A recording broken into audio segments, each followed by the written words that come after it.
안녕하세요. 토지대장입니다.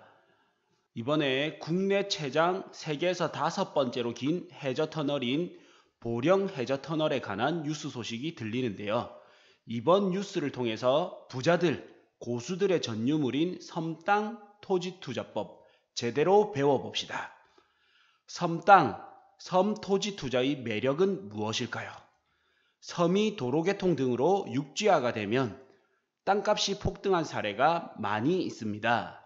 섬일 때는 배를 타고 가야 되지만 도로가 개설되면 차량으로 갈 수 있으니 접근성이 좋아져서 관광객도 증가되며 공사 시 운송비도 크게 절감되기 때문입니다. 요즘처럼 주택시장이 불안할 때는 토지시장으로 많은 투자자들이 몰리는데요. 부자나 고수들은 더 빠르게 움직입니다. 토지 투자를 하려니 투자금이 너무 많이 들어가고 소액 투자를 하려니 마땅한 땅이 잘 없죠. 그래서 이럴 때 소액 투자로 대박 날 수 있는 게 섬땅, 바로 섬토지 투자입니다. 섬토지는 도로 개통 전후가 확연하게 달라지는데요. 아무리 좋다 하더라도 섬에 배를 타고 들어가서 땅을 보는 사람보다는 아무래도 차량을 통해서 땅 보러 가는 사람이 훨씬 많고 관광객도 대폭 증가되면서 투자자와 실수요자가 같이 증가되기 때문입니다. 땅값이 오를 때는 대부분 투자자가 늘어나거나 아니면 땅을 실제로 사용할 실수요자가 늘어날 때 땅값이 오르는데요. 이때 오히려 폭발적으로 늘어나기 위해서는 실수요자와 투자자가 같이 증가되게 되면 땅값이 대폭 증가될 수도 있습니다. 섬에 도로가 개통되면서 땅값이 오른 사례를 먼저 살펴보도록 하겠습니다. 대표적인 해저터널 하면 우리 거가대교가 있는데요. 거가대교는 경남 거제시에 있는 거제도와 부산의 가덕도를 연결하는 도로가 거가대교입니다. 거가대교는 2010년 12월 13일 개통되었습니다. 길이 3.5km의 두 개의 사장교와 3.7km의 침매터널, 이 침매터널이 해저터널이거든요. 이 침매터널과 1km의 두 개의 육상터널, 우리가 생각하는 일반적인 터널이죠. 그래서 두 개의 사장교, 침매터널, 두 개의 육상터널로 구성이 되어 있습니다. 총 길이는 8.2km에 달합니다. 나중에 보령 해저터널과 같이 길이 비교를 해보시면 더욱 좋을 것 같습니다. 여기 이제 국내 최초의 침매터널에서 가덕 해저터널을 살펴보시면요. 부력을 이용해서 육상에서 만든 함체, 콘크리트 터널을 운반하고 바다 및 지반에 차례로 가라앉혀 연결해 만든 해저터널입니다. 이제 뉴스 기사를 보시면 2012년 5월 30일 기사입니다. 뉴스 제목을 보시면 거가대교의 힘, 거제 땅값이 급등했다고 나옵니다. 그래서 2012년 5월 30일 뉴스니까 이때가 2011년경 공시지가를 의미하는 겁니다. 올해 공시지가 가장 많이 오른 지역 이제 23.35% 해서 경남 거제시고요. 그다음 평창 올림픽 효과로 이제 15.11%가 올랐는데 강원도 평창입니다. 그리고 경기도 여주시가 13.10%, 13.10%, 그다음에 강원도 정선이 12.58%. 여기서 가장 많이 오른 1, 2, 2위 차이도 꽤 많이 나죠. 여기 보시면 이제 경남 거제가 23.85%인데 우리가 생각했을 때 공시지가가 23.85%가 오르면 얼마큼 올랐지? 이렇게 생각을 하게 되는데 하나의 예시로 제주도 같은 경우 제주 제2공항 발표가 나면서 공시지가가 20% 이상 오른 적이 있어요. 1년 한 해 동안요. 이때 실제 시장 가격은 땅값이 가장 많이 오른 데는 1년 만에 10배가 넘게 오른 지역도 있습니다. 그만큼 공시지가가 20% 이상이 올랐다는 것은 큰 의미를 이야기합니다. 뉴스 기사 내용을 보시면 경남 거제도와 부산 가덕도를 연결하는 거가대교의 위력은 컸다. 낙후지였던 경남 거제 주민 거주 만족도를 크게 높이면서 최근 1년 새 공시지가 상승률도 전국 1위까지 끌어올렸다. 낙후지였던 게 이제 전국 1위까지 끌어올릴 정도로 많은 발전에 이바지를 했다는 거죠. 국토해양부가 지난 1월 1일 기준 산정해 5월 말 공시하는 개별 공시지가 자료를 따르면, 그러니까 1월 1일 기준으로 산정했단 말이에요. 그러니까 2012년 5월 뉴스지만 실질적으로는 2011년에 많이 오른 거예요. 2010년에 거가대교가 개통을 했고요. 2011년에 많이 올랐고 12년에 이런 뉴스가 나왔다라는 겁니다. 그러니까 거가대교가 개통하고 난 후에 땅값이 1위에 오를 정도로 많이 올랐다라는 거에 우리는 초점을 맞춰볼 필요가 있다고 생각이 듭니다. 경남 거제시 땅값이 지난해 한 해 23.83% 급등해 전국 1위를 차지했다. 2010년 말 거가대교가 개통하면서 일대 교통환경 개선과 더불어 교통환경 개선, 더불어 관광 수요 증가, 이 두 개가 큰 의미가 있죠. 관광 수요 증가도 이끌어낸 직접적인 가치 상승 배경으로 분석된다.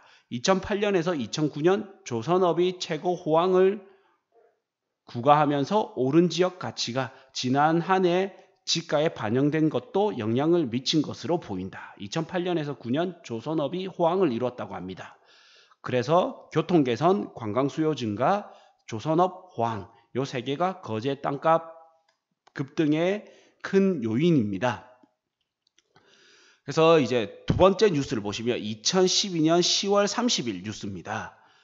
1만 원 하던 땅값 100만 원으로 벤츠 타는 어부들 해서 이제 뉴스가 나왔고요. 거가대교 효과죠. 땅값이 뛰면서 졸지에 부자가 된 사람이 많아요. 벤츠 끌고 다니면서 트렁크에서 그물이나 낚싯대를 꺼내들고 일하러 가는 사람들도 생겼어요. 하면서 이제 거제도 주민의 이야기입니다. 거가대교는 부산 가덕도와 경남 거제도를 연결하는 8.2km, 이거는 중복되는 이제 뉴스고요. 여기서 이제 140km에서 60km로 단축시켜 1일 생활권으로 만들었다라는 것입니다. 그래서 조금 더 읽어보시면 풍경은 감탄을 자아낼 정도로 아름다웠다. 이제 풍경이 아름다웠다가 또 포인트가 될 거고요. 남해의 수려한 자연환경과 끝없이 펼쳐진 바다는 관광 명소로 충분했다. 거가대교 개통 후 거제도의 방문객은 급증했다. 우리가 여기서 보시면 개통 전 방문객이 급증한 게 아니라 개통 후 방문객이 급증했다라는 겁니다. 그리고 땅값이 많이 오른 거는 개통 후 땅값이 많이 올랐다고 뉴스에 나오고 있습니다. 아마도 거가대교가 발표가 되고 착공에 들어가면서 땅값은 많이 올랐을 거예요. 그런데 뉴스에 나오는 소식을 보면 오히려 개통 후 땅값이 많이 오른 부분이 오히려 뉴스에 더 대두되고 있습니다.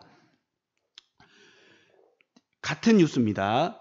1만 원 하던 땅값 100만 원으로 벤츠 타는 어부들, 같은 뉴스예요. 다음 내용을 보시면 국토해양부가 발표한 올해 개별 공시지가 자료 1월 1일 기준에 따르면 거제시 땅값은 지난해 23.8% 올라 전국 상승률 1위를 차지했다. 거가대교 특수가 반영된 결과다. 거제도에서 만난 한 주민은 거가대교 인근에 관광객을 위한 펜션이 많이 들어서면서, 여기서 어떤 시설이 많이 들어섰다? 펜션이 많이 들어섰다라는 거예요. 요 2012년 기준 이제 펜션이 많이 들어선 겁니다. 3.3제곱미터당, 그러니까 평당 1만 원도 안 하던 땅값이, 그러니까 1만 원도 채 안 하던 땅값이에요. 땅값이 100만 원을 웃도는 경우가 부지기수라며 거가대교 주변에 땅을 많이 가졌던 주민들이 벼락부자가 돼 고급 외제차를 몰고 다니는 일이 낯설지 않다고 합니다.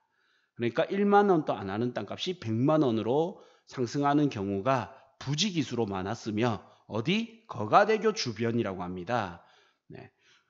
제가 이제 거제도를 여러 번 답사를 했을 때 거제도는 사실 바다가 섬이다 보니까 그냥 대부분 한 바퀴를 돌면 바다가 보이는 땅이에요. 그러면 여기서 바다가 보인다라는 특징만으로는 조금 부족하고요. 접근성, 그러니까 거가대교 주변이라고 하죠. 접근성이 좋은 게 한몫을 한다라는 거예요. 그래서 우리는 바다가 보이는 땅 하면 조금 특수할지 모르겠지만 섬에서 바다가 보이는 땅은 희소 가치가 그렇게 높은 건 아니에요. 섬에서 봤을 때는. 그러면 바다뷰 플러스 다른 플러스 알파가 붙어야 된다는 건데 요 대표적인 알파가 거가대교 주변이라는 거고요. 그다음 펜션이 많이 들어섰다고 하는 거죠. 그럼 또 하나의 플러스 알파는 펜션이 지어질 수 있는 땅이라는 거예요. 아무리 바다가 예쁘다 하더라도 공법상, 국계법 및 건축법상 펜션을 짓지 못하면 가치가 떨어질 수도 있다라는 겁니다. 그 다음 또 같은 뉴스입니다. 이제 거가대교 개통 후 거제시 경제가 탄력이 붙었다. 2010년 거가대교 개통을 앞두고, 그러니까 개통 전에 거제도 주민 이탈을 우려하는 목소리가 나왔다. 이전까지는 부산과 거제를 통행하려면 배가 오가거나 먼 길을 돌아가야 했다. 물류비 증가로 거제시 물가는 서울 강남과 견주올 정도로 높았고 생필품도 육지에 비해 비쌌다고 합니다. 이 때문에 거가대교가 개통하면 거제 시민들이 교육, 편의시설 등 여건이 좋은 부산으로 이사를 가거나 거제 소재 조선소 직원들도 이동이 편해진 부산에서 돈을 써 거제시 경제에 악영향을 줄 것이라는 우려가 많았습니다. 언제? 거가대교 개통을 앞두고, 이 개통 전이죠. 그러나 예상과는 달리 거제시는 거가대교 개통 후 경제적 타격을 입지 않았다고 합니다. 우선 거가대교 왕복 통행료는 2만 원에 달해 외지로 빠져나간 뒤 출퇴근하는 게 쉽지 않다. 게다가 인구 감소에 따른 세수 축소를 우려한 거제시가 대우조선해양, 삼성중공업 등 조선사들의 직원 편의를 위한 통근버스 운행을 막았다고 합니다. 두 조선사에서 근무하는 직원과 가족은 대략 18만 명으로 거제 인구의 전체 24만여 명 중 75%로 추산이 돼 거제시 경제의 버팀목이 되었다. 결국 이 정책은 효과를 발휘해 거제 인구는 2009년 23만 3,589명에서 2011년 24만 1,711명으로 오히려 증가했다고 합니다.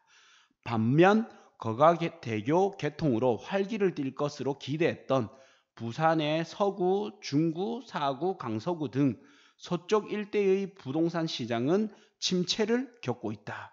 부산 명지동 인근 Q공인 관계자는 지난해 상반기만 해도 집을 구하려는 사람들의 문의가 끊이지 않았는데 지금은 출퇴근하려는 조선소 직원들이 사라져 거제에서 집을 보러 오는 사람은 별로 없다고 말했다고 합니다. 그 다음 같은 뉴스인데 다음 내용을 보면 꺼질 줄 모르던 거제 아파트 인기, 물량 가다로 하락세라고 합니다. 제가 이제 토지 기초 강의에서 이제 아무리 호재가 있다 하더라도 아파트는 공급이 많아지면 가격이 떨어질 수 있다고 했죠.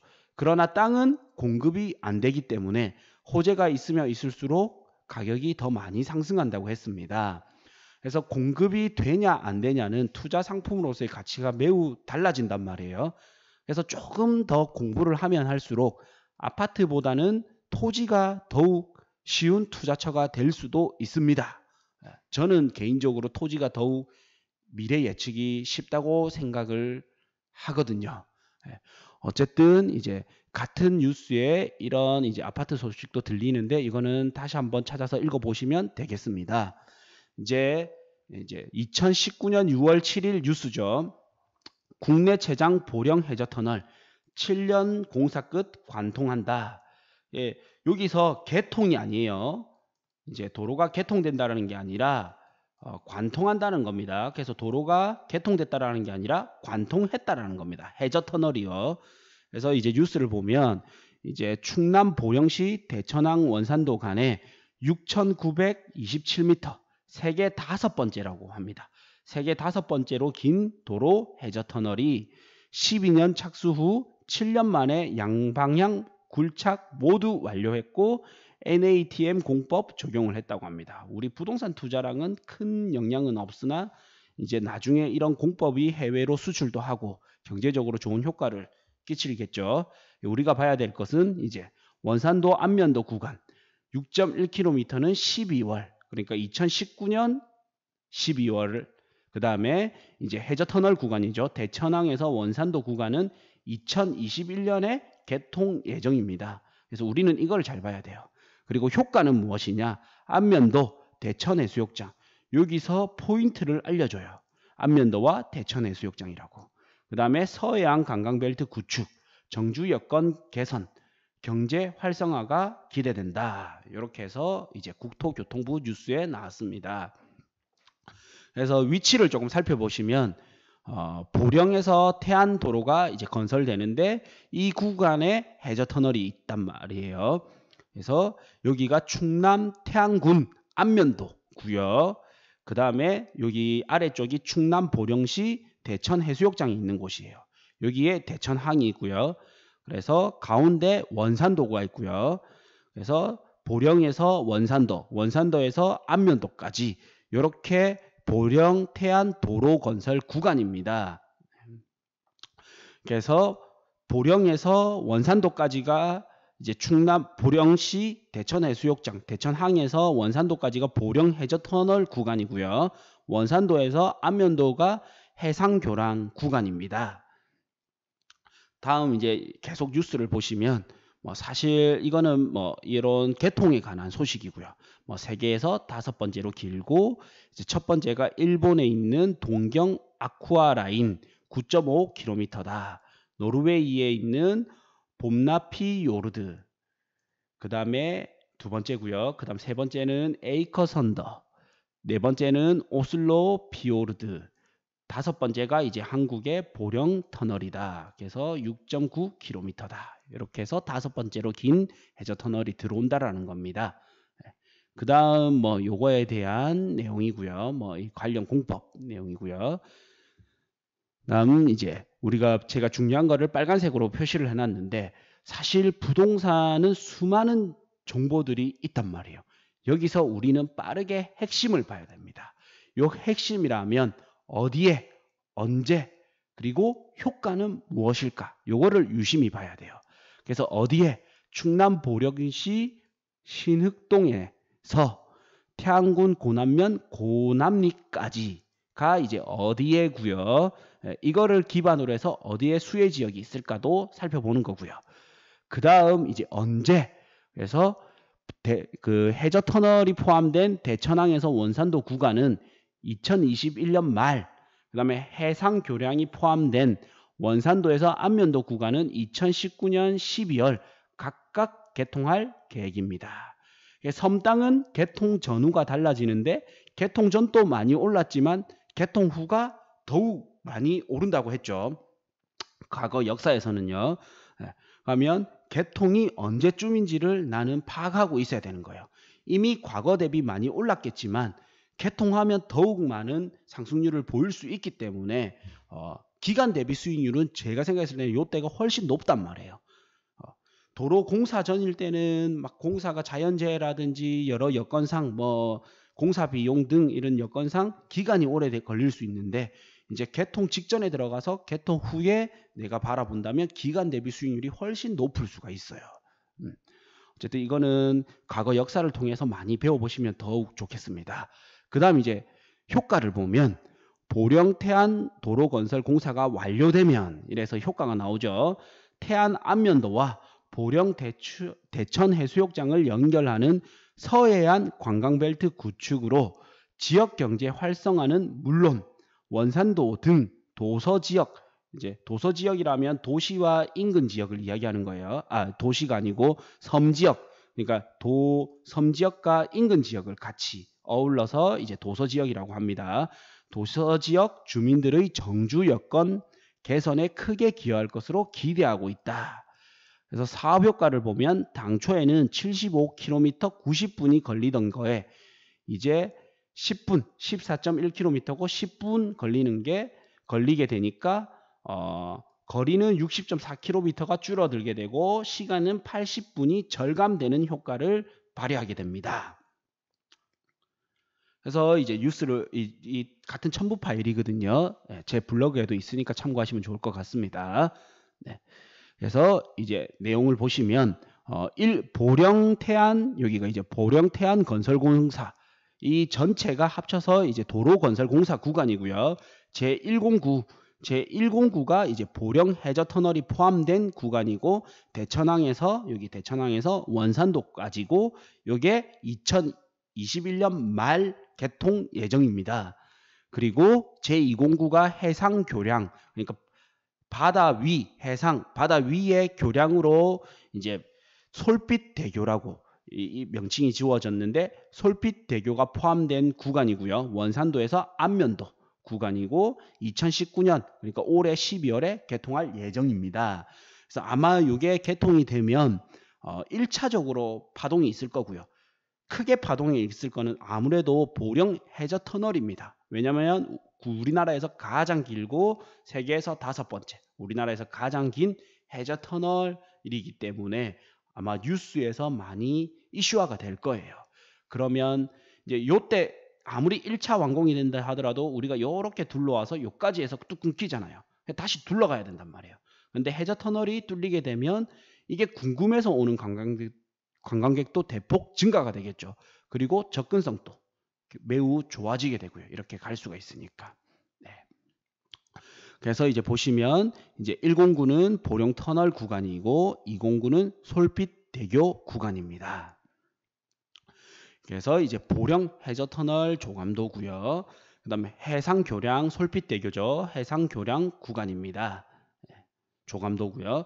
그다음 터널 수중 조감도고 터널 단면 조감도입니다. 그러면 이제 섬 토지 투자 어디로 무엇을 해야 될까? 이걸 이제 고민해 봐야 되겠죠. 그래서 이제 제가 핵심 포인트 5가지를 알려드리겠습니다. 그래서 첫 번째 돈 되는 핵심 포인트는 우선 지도를 많이 봐라입니다.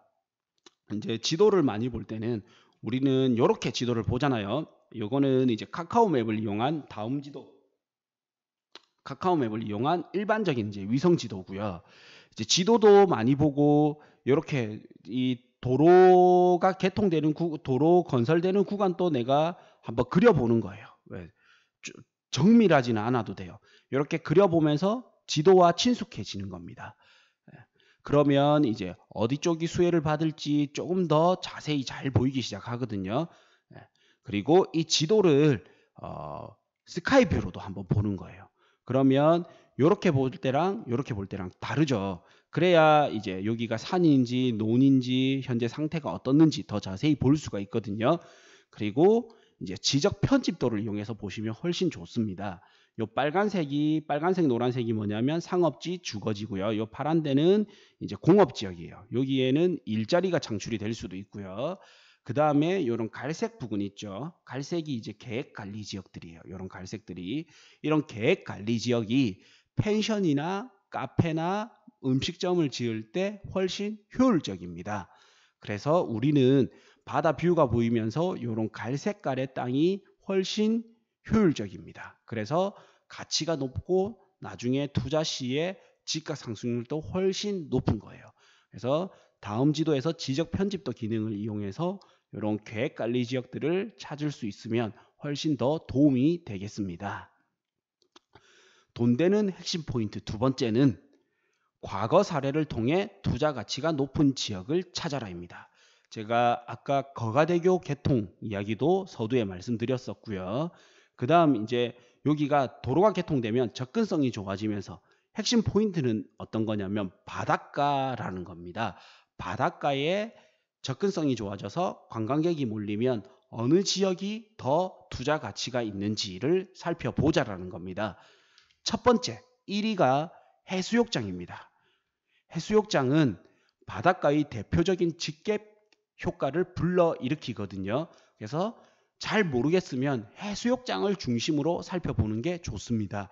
이 해수욕장을 볼 때는 바다 뷰가 예쁘거나 아니면 해수욕하기에 좋은 여건이거나 아니면은 서해안이다 보니까 뭐 갯벌 체험을 할 수 있다든지 이런 특색이 있으면 더 좋겠습니다. 그래서 잘 모르는 낯선 지역을 가더라도 해수욕장을 중점적으로 해서 살펴보면 실패하지 않을 확률이 훨씬 높습니다. 반대로 성공할 확률이 훨씬 높습니다. 두 번째는요, 바다를 활용한 공원 혹은 특색 있는 관광지입니다. 해수욕장과 공원은 혹은 관광지는 집객 효과가 크기 때문에 땅이 작더라도 보기 좋은 땅은 가치가 매우 높습니다. 요때 이제 투자 포인트가 있는데 집객 효과가 큰 곳은 다른 요 곳을 들렸다가 다른 곳도 가볼까 이렇게 해서 걸어서 가는 유동인구가 많이 있기 때문에 작은 땅이라도 몫이 좋으면 큰 힘을 발휘할 수가 있거든요. 그래서 이제 해수욕장, 공원, 관광지는 작은 땅이라도 몫이 좋으면 가치가 높다라는 겁니다. 그 다음 3위는 뷰입니다. 뷰가 예쁜 곳을 찾아야 되는데 이 뷰가 예쁜 곳이라면 아직 사람들에게는 잘 알려지지 않았지만 뷰가 예쁘다 보니까 나중 미래 가치가 높은 곳이죠. 그러면 이제 등대라든지 맨바다가 있는 것보다는 바다만 쫙 있으면 오히려 조금 심심한 감이 있단 말이에요. 그래서 이런 갯바위, 등대 이런 게 있으면 훨씬 그 뷰가 예쁘거든요. 그래서 이런 곳은 활용 가치가 훨씬 높습니다. 그런데 이런 거에 단점이 있죠. 아직은 사람들에 잘 알려지지 않았기 때문에 집객 효과가 떨어진단 말이에요. 그렇다 보니까 랜드마크급 시설이 되어야지만 큰 힘을 발휘할 수가 있어요. 그래서 랜드마크급 시설이 되기 위해서는 두 가지 요인이 반드시 받쳐줘야 됩니다. 첫 번째가 주차장이에요. 보통 이 섬까지 이 바다가 예쁜 곳이라 하면 아무래도 도심지에서 조금 떨어져 있단 말이에요. 그렇다 보면 대중교통시설이 아직까지는 열악한 경우가 많이 있어요.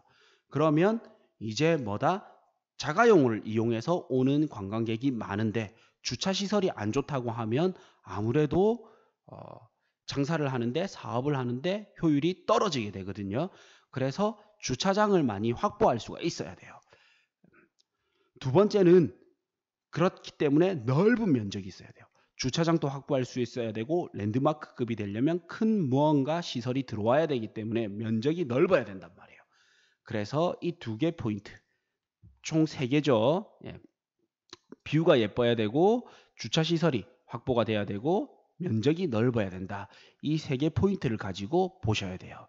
그래서 내가 조금 소액 투자를 하고 싶다면 집객 효과가 있는 바닷가, 그 해수욕장, 공원, 관광지 이런 데서 목 좋은 곳을 찾든지 아니면은 아직은 알려지지 않아서 가격이 저렴하지만 이제 뷰가 예쁘고 넓은 면적을 확보할 수 있는 이런 곳을 보면 더욱 효율적입니다.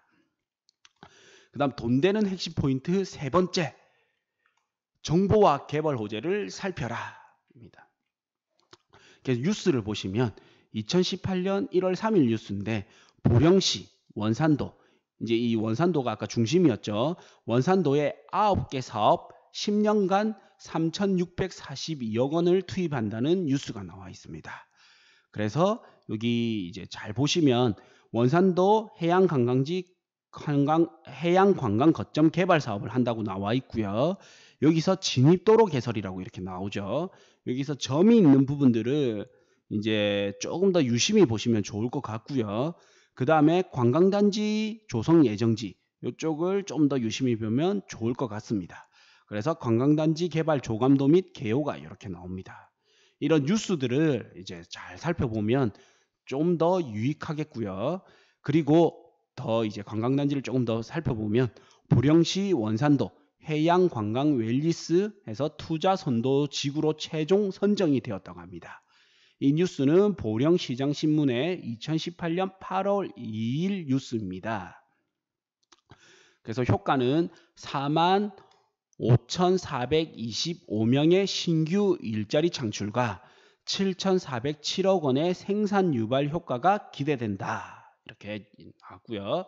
그 다음 이제 대명 리조트 보령 해서 원산도에 들어오는 보령점이죠. 대명 리조트 보령점이 이제 개발이 되는데요. 충남 보령시 5천면 원산도리 산 100-31번지에 들어온다고 합니다. 그러면 바로 이제 지도를 찾아봐야 되겠죠. 그래서 원산도의 서쪽 끝자락에 있는 지역에 이제 대명 리조트 보령점이 들어오게 됩니다. 바다로의 여행을 테마로 한 크루즈 컨셉이고요.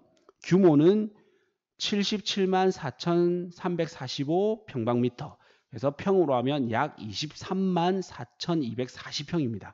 이 정도면 굉장히 넓은 면적이에요. 웬만한 미니 신도시급, 택지개발, 도시개발 할 때 이제 우리가 흔히 말하는 신도시인데 조금 작은 신도시급 정도가 될 정도로 아주 큰 규모거든요.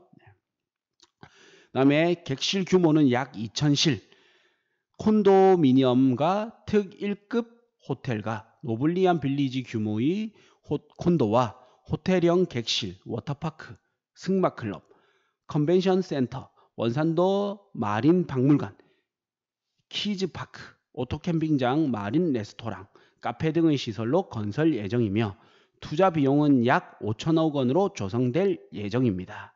그래서 중요한 게 언제? 2020년 개관 예정입니다. 보시면 이제 보령 해저 터널이 2021년에 개통 예정이잖아요. 이거에 맞춰서 전후로 관광시설들이 들어오는 거예요. 네. 그러면 우리는 뭐 소액 투자자다 하면 사실 우리가 펼칠 수 있는 힘이 아주 작단 말이에요. 그러니까 큰 힘에 기대서 가야 되거든요. 큰 흐름에 기대서 가야 되고 이 흐름을 잘 읽어야 되는 거예요. 그래서 모든 포커스는 2021년 전후로 해서 맞춰져 있는 겁니다. 그래서 우리가 지금 2019년 보기에 늦지 않았다라는 생각이 듭니다. 물론 과거 대비 많이 올랐겠지만요. 그리고 돈 되는 핵심 포인트 네 번째, 유동인구가 많은 관광지를 찾아라는 겁니다. 그래서 이제 네이버에서 사실 뭐 어디가 좋더라 주민들한테 뭐 탐문을 하는 것도 물어보는 것도 좋겠지만 저는 이제 가장 좋은 게 객관적인 데이터거든요. 그래서 일단 뭐 네이버에서 이제 검색을 해봤습니다. 충청남도에서 가볼 만한 곳 이렇게 해서 비교를 해보는 거예요. 물론 이제 해저터널 효과가 있으면 더욱 올라가겠죠. 여기 수해 지역들은. 그래서 찾아보니 이미 1위가 이제 안면도 인근에 몽산포 해수욕장이 이제 충남에서 가볼 만한 곳 1위였습니다. 그래서 푸른 숲과 솔숲이 어우러진 걷기 좋은 명소고요. 이제 주요 키워드는 갯벌 체험, 오토캠핑, 해변, 깨끗함 해서 932명의 리뷰가 남겨져 있었습니다. 그리고 이제 3위, 이제 보령 쪽에는 3위로 해서 대천 해수욕장이었고요. 3위죠. 머드 축제가 벌어지는 서해안. 그래서 키워드는 조개구이, 해변, 수산시장, 깨끗한.